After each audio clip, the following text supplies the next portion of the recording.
Hello, good morning everybody. मैं उषा। मैं आपको बच्चों first poem dust of snow, second poem fire and ice पढ़ा चुकी हूँ और उसके एमसीक्यू बेस्ड क्वेश्चन भी दे चुकी हूँ। बट अभी मैंने शॉर्ट आंसर टाइप क्वेश्चन नहीं डाले, नेक्स्ट वीडियो में मैं डाल दूँगी। आज हम चर्चा करेंगे, थर्ड पोएम है हमारी टाइगर इन द जू। ठीक है, जैसा कि आपको टाइटल दिख रहा है, टाइगर इन द जू। ठीक है, पहले फर्स्ट ऑफ ऑल हम क्या करेंगे, इस पोएम को रीड करने से पहले, पढ़ने से पहले इसकी हम समरी को थोड़ा सा जान लेंगे, समराइज कर लेंगे। क्योंकि अगर हम किसी पोएम के बारे में या किसी लेसन के बारे में थोड़ा उसकी समरी जान लेते हैं तो उसे अंडरस्टैंड करने में प्रॉब्लम नहीं आती है। ठीक है, उसे समझने में दिक्कत नहीं आती है। तो इस कविता में कवि कवि कौन है इसके बच्चों? Leslie Norris. ठीक है, तो लेस्ली नॉरिस जो का है, वर्णन करते हैं, he describe the activities of a tiger. वह एक टाइगर की एक्टिविटीज़ का इस पोएम में वर्णन करते हैं।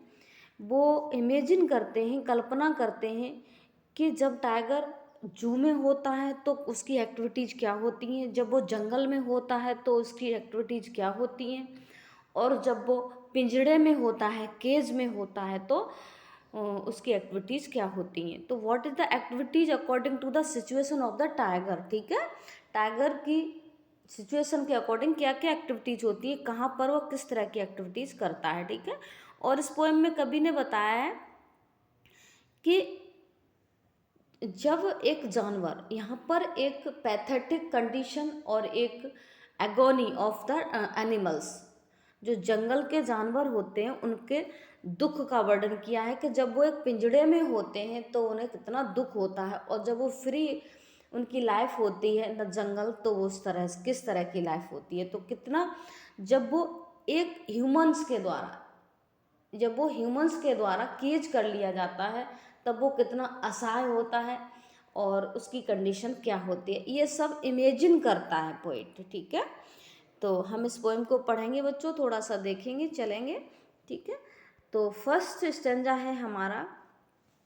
तो फर्स्ट स्टेंजा में पोइट ने टाइगर की कंडीशन केज में बताई। ठीक है, पहले स्टेंजा में पिंजड़े में है टाइगर, किस में है? पिंजड़े में। तो पिंजड़े में उसकी एक्टिविटीज़ क्या है, ये पोइट डिस्क्राइब करता है इस पोएम में। ठीक है बच्चों, थोड़ा चलेंगे। ही stalls he stalks in his vivid strips the few steps of his cage on pads of velvet, quiet in his quiet rays। तो ही किसके लिए आया है बच्चों? टाइगर के लिए। और स्टाल्स का मतलब है चलना, वॉक। क्या होता है? Walk, WALK, walk. ठीक है, चलना। इन हिज, विविड का मतलब होता है चमकीली। ठीक है, चमकीली, इसका क्या अर्थ होता है? चमकीली। ठीक है, हाँ, चमकीली। ठीक है, और स्ट्रिप्स मिस होती हैं बच्चों, धारियाँ। ठीक है, तो फिर समझेंगे इसको। ही स्टाल्स, तो वह चलता है। विविड मीस चमकीली, स्ट्रिप्स मीस धारियाँ, फ्यू मीस कुछ, स्टेप्स मीस कदम, केज मीस पिंजड़ा। ठीक है, और पैड्स मीस होते हैं उसके तलवे। ठीक है, जो तलवा होता है ना, वो वेलवेट। वेलवेट मीन्स होता है एक कपड़ा, जैसे चमकीला कपड़ा, वेलवेट का कपड़ा आपने सुना होगा, वेलवेट क्वाइट। ठीक है, इन हिज क्वाइट रेज। ठीक है, क्वाइट मीन्स शांत, गुस्से में शांत होना। ठीक है, तो देखेंगे इस पोएम को फिर से। He stalls in his vivid stripes the few steps of his cage. ठीक है, वह बड़े, स्टाल्स का मतलब क्या है बच्चों? इस स्टाल्स का मतलब शान से चलना। तो वो क्या करता है? अपनी चमकीली धारियों के साथ बड़े शान से चलता है। किस में चलता है? द फ्यू स्टेप्स, कुछ कदम चलता है, ऑफिस केज, अपने पिंजड़े में। अपने पिंजड़े में वह कुछ कदम बड़े शान के साथ अपनी चमकीली धारियों के साथ चलता है। ठीक है, 2 लाइन समझ में आई होंगी बच्चों। On pads of velvet quite, और पेड्स का मतलब ऑन मीन्स पर, पेड्स मीन्स तलवों पर, और वेलवेट क्वाइट, ठीक है। वेलवेट गद्दा टाइप, जैसे नहीं वेलवेट का कपड़ा होता है गुदगुदा, ठीक है, तो वही है वेलवेट क्वाइट। उसके तलवों पर वेलवेट लगी हुई है। इन हिज क्वाइट रेज, और वो गुस्से में है, ठीक है। इन हिज मीन्स अपनी उस गुस्से में है। शांत है पर गुस्से में है। वो गुस्से में क्यों है? क्योंकि एक, जैसे आपको ही कोई अगर किसी कमरे में कैद कर ले, ठीक है, और सिर्फ वो कमरा ही आपके लिए चलने के लिए हो, और तो आपको कितना गुस्सा आएगा। मजबूर होंगे और गुस्से में होंगे, बस ज़्यादा से ज़्यादा उस कमरे में, इतनी ही सीमा है कि उस कमरे में ही आप चल सकते हैं। तो वही है टाइगर की हालत इस केज में। तो फिर एक बार देख लेंगे शिष्टंजा को। He stalks in his vivid stripes the few steps of his cage on pads of velvet quiet in his quiet rage, ठीक है। वह बड़े शान के साथ चमकीली धारियों के साथ चलता है। वह चमकीली धारियों में बड़े शान के साथ चलता है, और पिंजड़े में वह कुछ कदम ही चल पाता है, क्योंकि पिंजड़े में बंद है तो कुछ ही कदम है उसके पास चलने के लिए, ठीक है। On pads of velvet quite, उनके उसके तलवों पर, पेड्स का मतलब क्या है बच्चों? तलवे, ठीक है। उसके तलवों पर वेलवेट लगी हुई है। इन हिज क्वाइट रेज, और वह गुस्से में है, ठीक है। समझ में आ गया होगा फर्स्ट सेशन। सेकंड पर चलते हैं।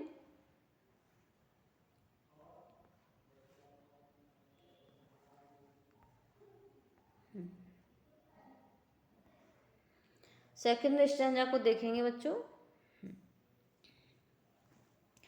He should be lurking in shadows, sliding through the long grass near the water hole where plump deer pass, ठीक है। लर्किंग का मतलब होता है घात लगाए बैठना, घात लगाकर बैठना, और शैडो मीन्स छाया में, ठीक है। शैडो मीन्स छाया, परछाई भी होती है बच्चों, लेकिन यह छाया से सेंस है, ठीक है। और स्लाइडिंग मीन्स सरकना, थ्रो मीन्स में या से होकर, लॉन्ग ग्रास मीन्स लंबी घास, नियर मीन्स पास, वाटर होल का मतलब होता है जलाशय, वाटर का मतलब पानी, होल मीन्स छेद, जहाँ पर पानी के छेद है, मतलब जलाशय है जहाँ से पानी निकल रहा है। भेयर मीन्स जहाँ, ठीक है। प्लम्ब मीन्स मोटे ताजीब तंदुरुस्त, डियर मीन्स हिरन, और पास मीन्स गुजरते हैं, ठीक है। अब थोड़ा सा ध्यान देंगे बच्चों। अब पोएम कहाँ आ गई है? लौट करके जंगल में आ गई। फर्स्ट स्टैंजा में कवि ने कल्पना की थी कि टाइगर किस में है? जू में, उसमें है, केज में है, पिंजड़े में है, तो उसकी क्या हालत है। अब पोएट इमेजिन करता है, कल्पना करता है कि टाइगर क्या है? जंगल में है, तो वो क्या कर रहा है, ठीक है। तो ही शुड बी, ही मीन्स वो है, शुड बी लर्किंग, घात लगाए बैठा होगा। क्या कह रहा है कवि? कवि कल्पना कर रहा है। लर्किंग का मतलब घात लगाए बैठना, ठीक है। इन शैडो, शैडो मीन्स छाया में, ठीक है। वह छाया में घात लगाए बैठा होगा। स्लाइडिंग मीन्स सरक रहा होगा, ये स्लाइडिंग आ गया, ठीक है। स्लाइडिंग मीन्स सरक रहा होगा। थ्रो मीन्स में, लॉन्ग ग्रास लंबी लंबी घास में, और लंबी लंबी घास में वो सरकते हुए जा रहा होगा। अब यहाँ पर सेंस क्या है? नियर, कहाँ जा रहा होगा सरकते हुए? नियर मीन्स पास, वाटर होल, वाटर होल के पास वह सरकता हुआ लंबी लंबी घास में जा रहा होगा, ठीक है। भेयर मीन्स जहाँ पर मोटे ताजी हिरन गुजरते हैं, जहाँ से मोटे ताजी हिरन गुजरते हैं, ठीक है। अब यह स्लाइडिंग शब्द क्यों यूज किया है? फिर एक बार पोएम को, इस स्टैंजा को देख लेंगे तो क्लियर हो जाएगा। ही should B lurking in shadow, ठीक है। वह क्या कर रहा होगा? शैडो में घात लगाए बैठा होगा। Sliding through the long grass, और लंबी लंबी घास में, स्लाइडिंग मीन्स सरक रहा होगा, से होकर सरकता हुआ जा रहा होगा। अब स्लाइडिंग करता हुआ क्यों जा रहा होगा? तुमने देखा होगा टाइगर्स जंगल में होते हैं, उन्हें दिखाई दे रहा है कि वो हिरन है यहाँ पर, यहाँ से, तो चुपचाप से झाड़ी से होकर के निकलता हुआ जाता है, ताकि वो हिरन उसको नोटिस न कर पाए और चुपचाप से उस पर अटैक कर दे, ठीक है। तो यही सेंस है यहाँ पर। तो sliding through the long grass, वह लंबी घास से होकर सरक कर जा रहा होगा। नियर मीन्स पास, कहाँ जा रहा होगा? नियर द वाटर होल, और वाटर होल के पास जा रहा होगा। वेयर मीन्स जहाँ से प्लम डियर पास, जहाँ से मोटे ताजी हिरन गुजरते हैं। तो मोटे ताजी हिरन गुजरते हैं तो क्या सेंस है कि वो मोटे ताजी हिरन वहाँ गुजरते हैं तो वहाँ से उनको क्या करेगा, उन हिरनों का शिकार करेगा। ऐसा पोइट अपनी कल्पना में सोच रहा है, ठीक है, इमेजिन कर रहा है पोइट, ठीक है। आगे चलेंगे, अब समझेंगे इसको, ठीक है। थर्ड स्टैंजा पर आ जाएंगे। ही should B snarling around the houses at the jungle's edge, wearing his white fangs, his claws terrorizing the blaze। तो समझेंगे बच्चों, इसको ध्यान देंगे थोड़ा सा। ही शुड बी स्नार्लिंग, स्नार्लिंग का मतलब है ये बच्चों दहाड़ना, ठीक है, रोअर, दहाड़ना या गुर्राना। स्नार्लिंग का मतलब ध्यान देंगे गुर्राना या दहाड़ना। अराउंड मीन्स चारों ओर, हाउसेस मीन्स घरों के। At the jungle's edge, jungle means होते हैं जंगल और एज मीन्स किनारा।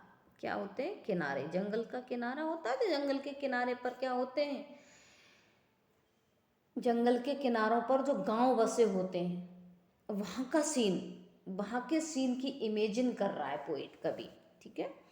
तो सोचेंगे कि पोएम फिर कहाँ आ गई है, जंगल में आ गई है, ठीक है। इस स्टैंजा में भी पोएम कहाँ है, जंगल में है। तो वेयरिंग, वेयरिंग का मतलब है बच्चों शो, दिखाना, ठीक है, दिखाना। हिज मीन्स अपने, वाइट मीन्स सफ़ेद, फैंक्स मीन्स दांत, टीथ से सेंस है यहाँ पर। और हिज क्लाउस मीन्स अपने जबड़े, क्लाउस मीन्स क्या होते हैं, जबड़े। और टेरराइजिंग का मतलब है, टेररिस्ट होते हैं, टेरराइजिंग का मतलब है आतंकित करना, डराना। द विलेज मीन्स गाँव को, ठीक है। अब यहाँ पर समझेंगे ही किसके लिए आया है, जो टाइगर के लिए, ठीक है। तो ही should be snarling around the houses, वो क्या कर रहा होगा, टाइगर घरों के चारों ओर दहाड़ रहा होगा, गुर्रा रहा होगा, ठीक है। तो ही शुड बी स्नार्लिंग मीन्स दहाड़ रहा होगा, around the houses, around the houses, घरों के चारों ओर दहाड़ रहा होगा। कहाँ दहाड़ रहा होगा, जो घर कहाँ पर है, एट द जंगल्स एज, जंगल के किनारों पर जो घर बने हुए हैं उनके चारों ओर वह दहाड़ रहा होगा। बियरिंग का मतलब दिखा रहा होगा। हिज वाइट फैंक्स, अपने सफ़ेद दांत, ठीक है। और दहाड़ करके क्या कर रहा होगा, अपने सफ़ेद दांतों को दिखा रहा होगा, ठीक है। आगे चलेंगे। हिज क्लाउस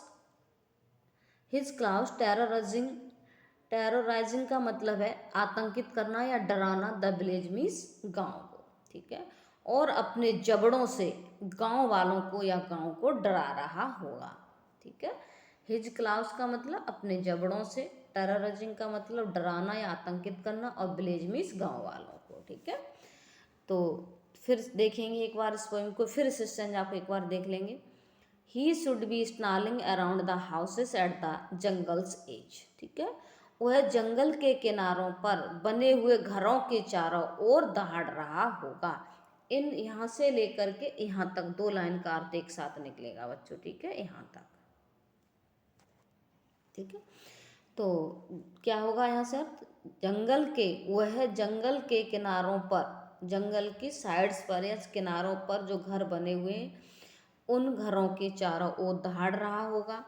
और फिर यहाँ से देखेंगे वेयरिंग हिज वाइट फैंक्स, और अपने सफ़ेद दांतों को दिखा रहा होगा। हिज क्लाउस टेररिजिंग द विलेज, और उसके जबड़ों से गांव आतंकित हो रहा होगा, या वह अपने जबड़ों से गांव वालों को आतंकित कर रहा होगा। आतंकित का मतलब डरा रहा होगा, ठीक है बच्चों। ये स्टैंजा आपका क्लियर हो गया होगा। नेक्स्ट चलेंगे, अगले स्टैंजा पर आ जाएंगे। But he is locked in a concrete cell, his strength behind bars, stalking the length of his cage, ignoring visitors, ठीक है। देखेंगे बट मीन्स लेकिन। अब कविता फिर कहाँ आ गई है बच्चों, पोइम कहाँ आ गई है, फिर उसमें आ गई है केज में, एक कोठरी में। जैसे टाइगर एक छोटी सी कंक्रीट की बनी हुई शेल में बंद है, कोठरी में बंद है, ठीक है। वहाँ पर कवि ने कल्पना की है टाइगर की, ठीक है। Locked means he is means साइकेरिया होती है, लॉक्ड मीन्स बंद, ठीक है। ही इज लॉक्ड, वह लॉक्ड है इन कंक्रीट मीन्स कंक्रीट की बनी हुई, कंकड़ पत्थर की बनी हुई। सेल मीन्स होती है बच्चों कोठरी या छोटी सी पिंजड़ा नमा कोठरी, ठीक है। छोटी सी पिंजड़ा नमा कोठरी होती है शेल, ठीक है। हिज स्ट्रेंथ, उसकी ताकत, स्ट्रेंथ मीन्स ताकत, बिहाइंड मीन्स पीछे, बार्स मीन्स होते हैं सलाखों, ठीक है। सलाखा बनी होती है ना, जैसे आपने देखा होगा ना, जेल होती है, जो जेल में जो सरियां लगी होती है उन्हें सलाखें बोल देते हैं, ठीक है, सलाखों। स्टाल्किंग मीन्स चलना, और लेंथ मीन्स लंबाई, हिज केज मीन्स अपने पिंजड़े के। इग्नोरिंग मीन्स इग्नोर करना, अवॉइड करना, अनदेखा करना, ठीक है। इग्नोर कहते हैं उसने उसको इग्नोर कर दिया, उसने मुझे देख तो लिया था बट उसने मुझे इग्नोर कर दिया। इग्नोर करने का मतलब है देख करके भी जानबूझकर अनदेखा करना, मतलब देख लो फिर भी उसे जानबूझ के अनदेखा करना। और विजिटर्स मीन्स होते हैं आने जाने वाले, ठीक है। अब समझेंगे बच्चों इस पोइम को, ठीक है। But he is locked in a concrete cell, but means लेकिन, ही इज लॉक्ड वह बंद है, लॉक्ड मीन्स बंद है, न कंक्रीट सेल कंक्रीट की बनी हुई छोटी सी कोठरी में वह लॉक्ड है। कौन लॉक्ड है? Tiger. His strength, his strength उसकी ताकत, बिहाइंड मीन्स पीछे है, बार्स मीन्स सलाखों के, उसकी ताकत सलाखों के पीछे है। स्टाल्किंग मीन्स चल रहा है, लेंथ मीन्स लंबाई में, ऑफ हिज केज अपने पिंजड़े की लंबाई में वो चल रहा है।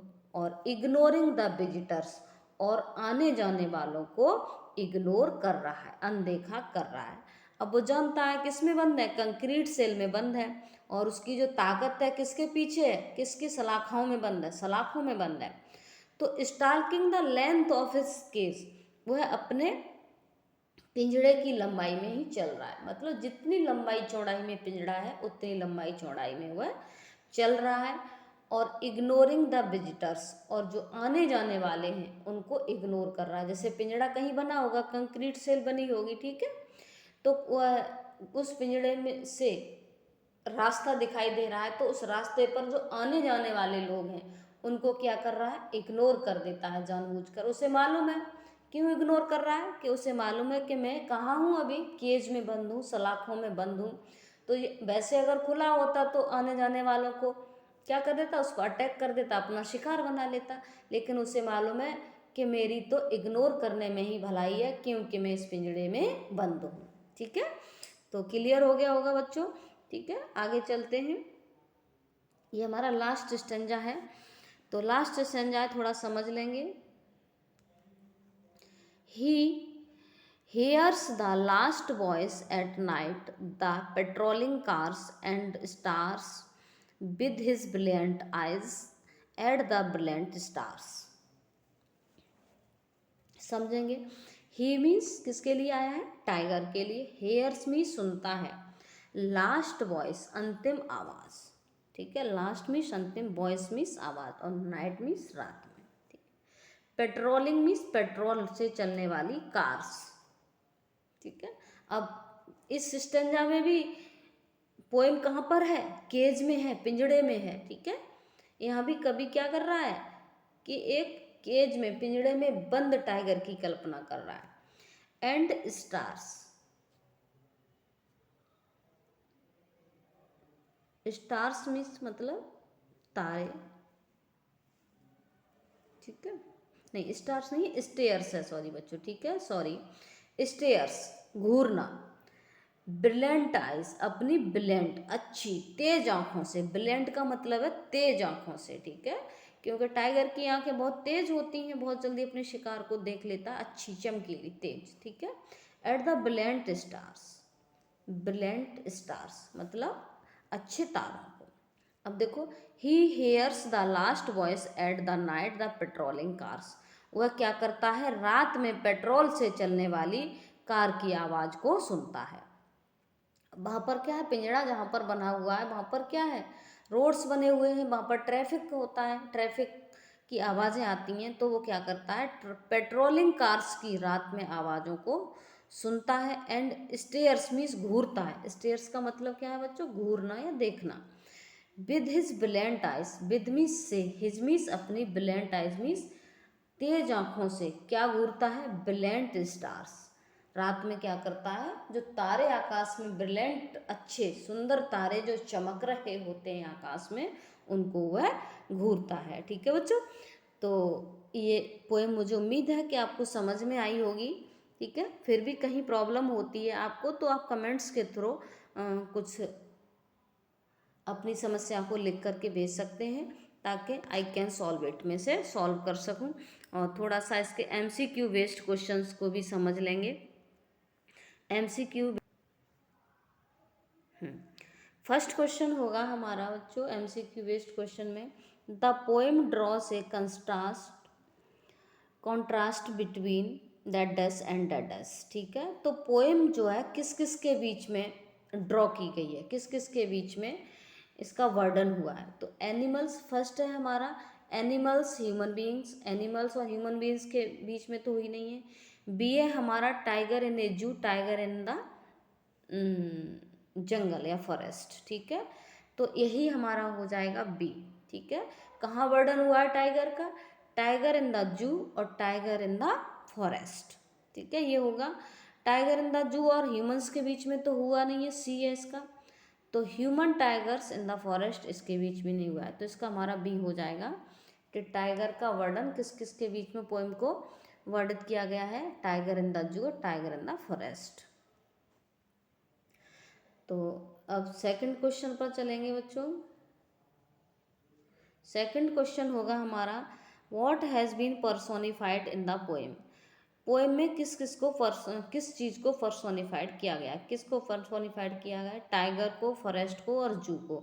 और चौथा है डी है हमारा ऑल ऑफ द एबव, तो ऑल ऑफ द एबव हो जाएगा इसका। ठीक है, अगला हो जाएगा हमारा नेक्स्ट क्वेश्चन होगा, इस क्वेश्चन को अभी थर्ड को छोड़ देंगे, फोर्थ पर चलेंगे। ठीक है बच्चों, थर्ड को छोड़ देंगे, थर्ड को हम फिर अगली वीडियो में आपको लिख करके अलग से बताएंगे, क्योंकि इसमें थोड़ा सा कन्फ्यूज़न है, क्यों आपको गलत क्वेश्चन देना ठीक नहीं है। Name the poetic device used in the line.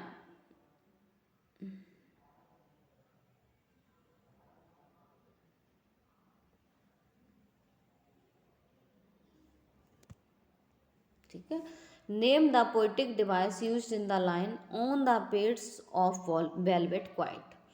ये जो लाइन है पोइम की, on the pads of velvet quite, इस लाइन में पोइट ने कौन सी डिवाइस का यूज़ किया है, कौन सी पोएटिक डिवाइस, टेक्निक होती है पोइट लिखने की तरह तरह की, तो उसमें कौन सी का प्रयोग किया है कि जब पेड्स हैं, जो पेड्स का मतलब होता है तलवे, और वेलवेट होता है एक चमकीला गद्दीदार कपड़ा। ठीक है, तो यहाँ पर टाइगर के पेड्स की तुलना किससे की है, वेलवेट से की है, इसलिए यह मेटाफर हो जाएगा। ठीक है, तो यहाँ सी हो जाएगा हमारा।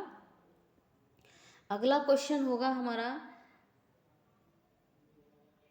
5, why should he be lurking in shadow. वो है शैडो में लर्किंग क्यों कर रहा है। ठीक है, छाया में घात लगाए क्यों बैठा हुआ है। ठीक है, तो out of fear, out of anger, to catch the deer, both A और बी। ठीक है, मैंने आपको पोइम पढ़ाई थी तो मैंने आपको बताया था वो सेकंड स्टैंजा की बात हो रही है इसमें। वो क्या कर रहा है कि सेकंड स्टैंजा में क्या है, पोइट ने बताया है कि वो है छाया में घात लगाए बैठा होगा और घास में सरक रहा होगा, और सरक करके कहाँ जा रहा होगा, उस वाटर होल में जा रहा होगा जहाँ पर डियर्स, मोटे ताजे डियर्स गुजरते हैं। मैंने पोइम को पढ़ाया था तब बताया था आपको। तो वो घात लगाए क्यों क्यों बैठा होता है, तो इसका सी हो जाएगा, to catch the deer, deers को पकड़ने के लिए वो है घात लगाए शैडो में बैठा हुआ। नेक्स्ट क्वेश्चन पर आ जाएंगे, सिक्स्थ पर। What describe tiger in his shell. ठीक है। क्या वर्णन हुआ है इसमें? Tiger in the cell. Tiger in the cell line में किस चीज़ का वर्णन होता है, क्या वर्णन किया गया है? लॉक्ड इन कंक्रीट सेल, दूसरा है स्नैलिंग अराउंड ऑफ हाउसेस, तीसरा है सी है हमारा शैडो लॉन्ग ग्रास, और डी है हमारा वियरिंग हिज वाइट फैंग्स। नहीं, इसका होगा ए। क्या होगा? ए। लॉक्ड इन कंक्रीट सेल, वह क्या होता है? कंक्रीट की छोटी सी कोठरी में लॉक्ड होता है। ऐसा पोएम हमने पढ़ी थी तो पता है हमें ये सब, ठीक है। तो देखेंगे तो क्लियर हो गया होगा। क्या होगा? ए होगा इसका, ये locked in a concrete cell, ठीक है। वह एक कंक्रीट की सेल में बंद होता है। नेक्स्ट क्वेश्चन पर आ जाएंगे हम अपने, ठीक है, 7 पर। Why ignoring visitors, what is the poet trying to say? Ignoring visitors का मतलब है विजिटर्स को इग्नोर करना, ठीक है। कि what is the poet trying to say, poet क्या कहने की कोशिश कर रहा है इस पोएम, इस इतनी सी लाइन में। तो लास्ट स्टेंजा था हमारा, ध्यान है आपको? अभी पोएम पढ़ी थी आपने, तो उसमें क्या पढ़ा था कि इग्नोरिंग द विजिटर्स, वह क्या होता है? एक केज में बंद होता है और वो पेट्रोलिंग कार्स की क्या करता है? आवाज़ें सुनता है। उसी से ऊपर वाला स्टेंजा है। तो आने जाने वालों को वो इग्नोर कर रहा है, उसे मालूम है कि अपनी ताकत दिखाने का कोई मतलब नहीं है, ठीक है। तो पहला होगा tiger knows his power is restricted, वह जानता है, टाइगर्स नो, टाइगर जानता है कि उसकी पावर को रेस्ट्रिक्टेड कर लिया गया है, बंदी बना लिया गया है उसे। There is no use of showing rage, there is no use, no use कोई मतलब नहीं है, शोइंग मीन्स दिखाने का, रेज मीन्स गुस्सा, गुस्सा दिखाने का कोई मतलब नहीं है। There is less terrorising the because of the cage, ठीक है। वो है कि पिंजड़े में होने के कारण वो क्या है? कम टेररिजिंग है, मतलब कम आतंकित हो जाता है। तो इसका हो जाएगा बच्चों डी, ठीक है। कि वह क्या है? वह जानता था कि उसकी पावर को रेस्ट्रिक्टेड कर दिया गया है, रेस्ट्रिक्टेड कर दिया गया है, और उससे गुस्सा दिखाने का कोई मतलब नहीं है, और वो अपने पिंजड़े में होने के कारण अपनी टेररिज्म को भी कम कर देता है, ठीक है। अब नेक्स्ट क्वेश्चन पर आ जाएंगे। नेक्स्ट क्वेश्चन है हमारा, what does the tiger hunt near the water hole, ठीक है। वाटर होल के पास टाइगर किस चीज़ की हंट करता है? किसका हंट करता है? हंट मीन्स शिकार करना, नियर मीन्स पास, वाटर होल, वाटर होल के पास किसका हंट करता है? डियर्स का, जैसा कि हमने पढ़ा था सेकंड स्टेंजा में, ठीक है। तो नेक्स्ट क्वेश्चन पर आ जाएंगे। नेक्स्ट क्वेश्चन है हमारा, what is the tigers attitude toward the visitors, visitors के प्रति या एटीट्यूड्स मीन्स उसकी, टाइगर्स की क्या विचारधारा थी? What is the tigers attitude, tigers की एटीट्यूड क्या है टुवर्ड्स द विजिटर, विजिटर्स के प्रति, ठीक है। लविंग थी, हेटिंग थी, इग्नोरिंग थी, और थ्रीटमेंटिंग नहीं, थ्रीटेंडिंग थी, डराने वाली, ठीक है। तो इसका हो जाएगा सी, इग्नोरिंग। क्या थी? विजिटर्स को वो क्या कर रहा था? इग्नोर कर रहा था, उसे मालूम था गुस्सा दिखाने का कोई मतलब नहीं है, उसकी ताकत को, उसे बंदी बना लिया गया है, इसलिए वो क्या कर रहा था? विजिटर्स को, आने जाने वालों को इग्नोर कर रहा था, ठीक है बच्चों। अब हमारा लास्ट क्वेश्चन हो जाएगा, what is the patrolling at night, patrolling का सेंस किससे लिया गया है? पेट्रोलिंग कार्स थी कि डियर्स थे, टाइगर्स था, एलिफेंट? तो हम सबको पता है कार्स थी, पेट्रोलिंग क्या थी? कार्स थी, ठीक है बच्चों। मुझे उम्मीद है कि आपको ये पोएम समझ में आई होगी, ठीक है। तो ये हमारी पोएम विद MCQ क्वेश्चंस के साथ कंप्लीट हो चुकी है। अब हम आपको एक नेक्स्ट लेसन की चर्चा करेंगे, सप्लीमेंट्री की, ठीक है बच्चों। थैंक यू, धन्यवाद।